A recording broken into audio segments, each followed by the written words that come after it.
I'm just realizing right now that I am recording this video in the morning. I have to stream in a couple hours, and then I'm recording the podcast tonight. This is going to be an exhausting day. Plus, I woke up at 1 a.m. and haven't slept since. How y'all doing? RL Jackie here, gonna talk about some SummerSlam, give you my predictions for SummerSlam, recording this on Tuesday, July 30th.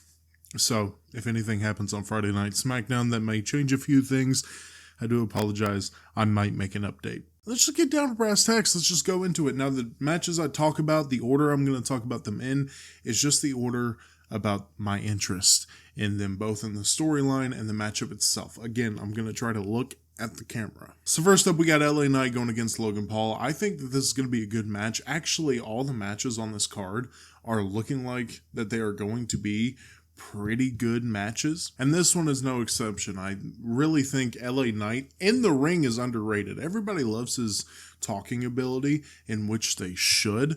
I'm glad the whole Rock clone is gone now, but his in-ring work, I don't think I've ever watched an LA Knight match, or it's been rare that I've watched an LA Knight match and it hasn't been good or great. I think that this is going to be a good match for the US title. Everybody's saying that Logan Paul could win because it's Cleveland and it's his hometown. Now everybody's saying Logan Paul could probably win this because it's his hometown. Listen, I want to see the US title belt on TV regularly. Regular. I think I said it right the first time. I want to see the US title back on TV. I don't want to just see it every now and then. Even when Logan Paul shows up, he's not always got the US title belt on him. The US title belt would look really good on LA Knight's shoulders, and it's about damn time we give LA Knight a title. He's been way too hot for way too long. Hopefully he can take this and add some energy that he's been missing the past couple months since he's cooled off since WrestleMania. Give him the title. I'm picking LA Knight to win this. He should win this. Give him the title. Please. All right, listen. This might sound different, look different, and that is because in this video, I said that Ilya Dragunov was in the Intercontinental Championship match, and I have good reason for that, okay? I wanted to make sure I got the entire card right, so I found a website, and I forget which website it was, that listed out all the matches so I could just put them in my notes and, read it off there. And that website listed Ilya Dragunov in the Intercontinental Championship match, and he's not, okay?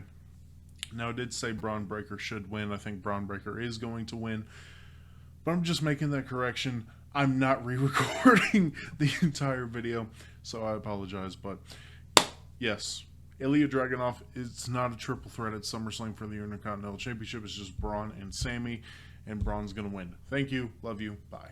Now, Bayley versus Nia Jax for the women's title. This is what I think happens, okay? I should have really talked about this first, as I don't know if I've made it clear on here, but I've definitely made it clear on my TikTok. I'm not a big Nia Jax person. I know everybody's saying she's gotten better and yada, yada, yada. I'm not a massive fan of how the bigger people wrestle. I'm not making fun of her weight. I'm not fat. I'm not doing any of that, right? I'm just saying the way people like her, the way people like Bronson Reed, the way they wrestle, I can't get behind it. I don't like it. This is what I think happens here. I think Nia Jax wins the title. I think Tiffany Stratton cashes in on her. I think that's what they've been building to. I think that'll be nice. You can get a little feud between Stratton and Nia Jax going pretty much immediately. You can give the belt to Tiffany Stratton, in which, I have no arguments there. So, Nia Jax beats Bayley, and then Tiffany Stratton beats Nia Jax, cashing in on her. Now let's go to Cody Rhodes versus Solo Sikoa. Is Roman Reigns going to return? Apparently there's some rumors that Roman wants to return around SummerSlam. Is it going to be at SummerSlam? Could be interesting. I don't think Cody loses the title to Solo. I don't know why that was so hard for me to say. How you could convince someone that Solo might win this title is because he pinned him at Money in the Bank. Right? He pinned him at Money in the Bank. They're trying to make this new bloodline look really strong. but I don't think they're going to go as far as giving him the title. I hope Solo Sikoa shows up and shows out in this matchup. I hope Solo shows everybody that he should be a main eventer, that he is feared as the tribal chief, right?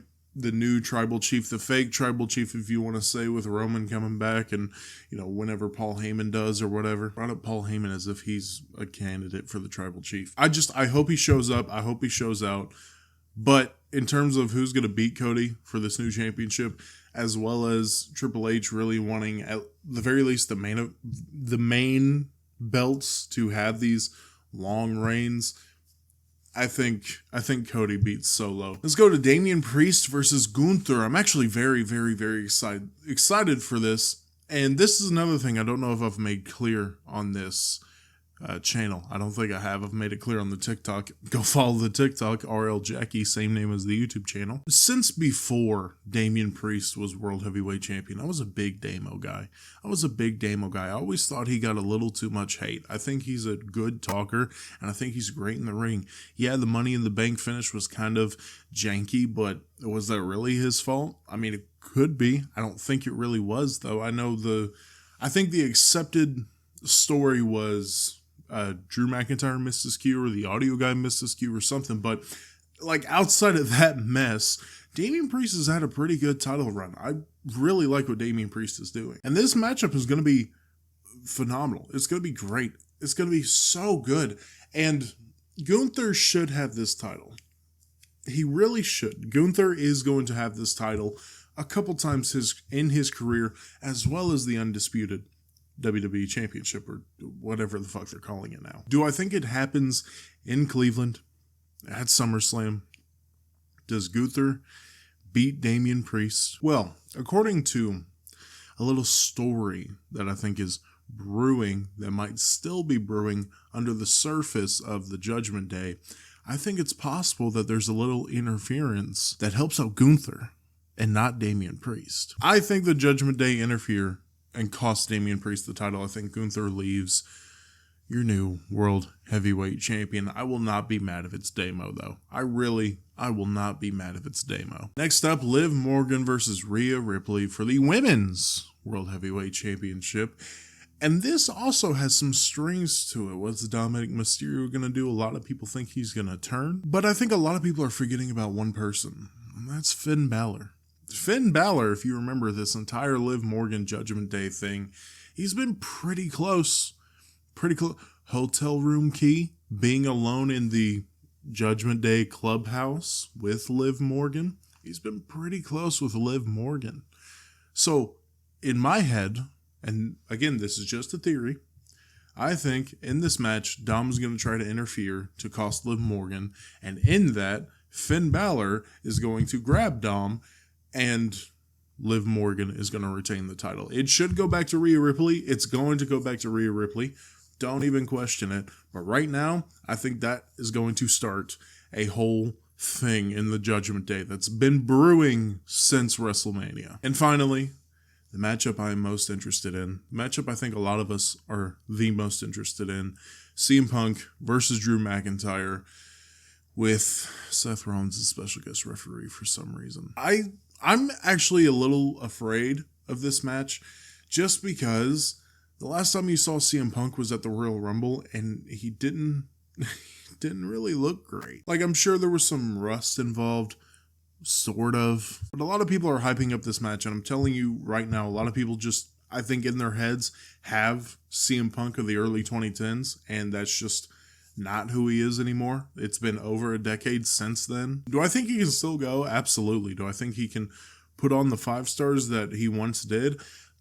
I don't think so. And I'm a little afraid. I'm a little afraid of what CM Punk's work is actually going to look like. Now, CM Punk is the face. Drew McIntyre is the heel. Drew McIntyre has brought CM Punk's family into this. This honestly is the hardest one to pick, because I hate how much Drew McIntyre has been losing. I really hate how much Drew McIntyre has been losing. And with Seth Rollins as a special guest referee, and the plan originally was to have CM Punk and Seth Rollins at WrestleMania, I think that is a big factor. So, I just convinced myself.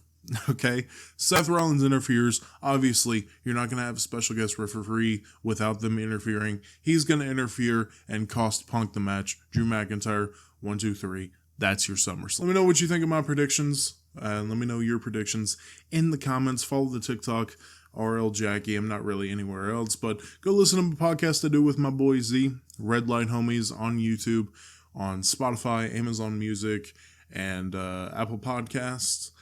And I will see y'all on Sunday. Tune into the streams I do Sunday through Wednesday. Yeah.